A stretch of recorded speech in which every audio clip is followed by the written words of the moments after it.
Surrender Novena, Day 6. In the name of the Father, the Son, and the Holy Spirit. Amen. You are sleepless.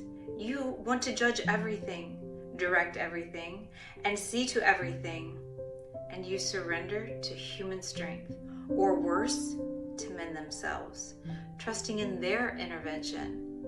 This is what hinders my words and my views. Oh, how much I wish for you this surrender to help you, and how I suffer when I see you so agitated. Satan tries to do exactly this, to agitate you and to remove you from my protection, and to throw you into the jaws of human initiative. So trust only in me, rest in me, surrender to me in everything. Jesus says, oh, how much I suffer when I see you agitated.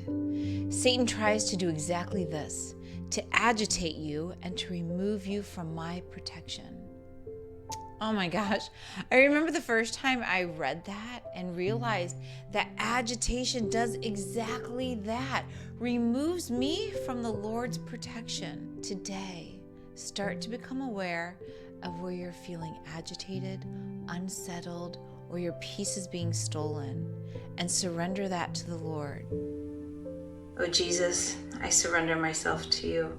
Take care of everything. Oh Jesus, I surrender myself to you. Take care of everything. Oh Jesus, I surrender myself to you. Take care of everything. Oh Jesus, I surrender myself to you. Take care of everything. Oh Jesus, I surrender myself to you. Take care of everything. Oh Jesus, I surrender myself to you. Take care of everything. Oh Jesus, I surrender myself to you. Take care of everything. Oh Jesus, I surrender myself to you. Take care of everything. Oh Jesus, I surrender myself to you. Take care of everything. Oh Jesus, I surrender myself to you. Take care of everything. In the name of the Father, the Son, and the Holy Spirit. Amen.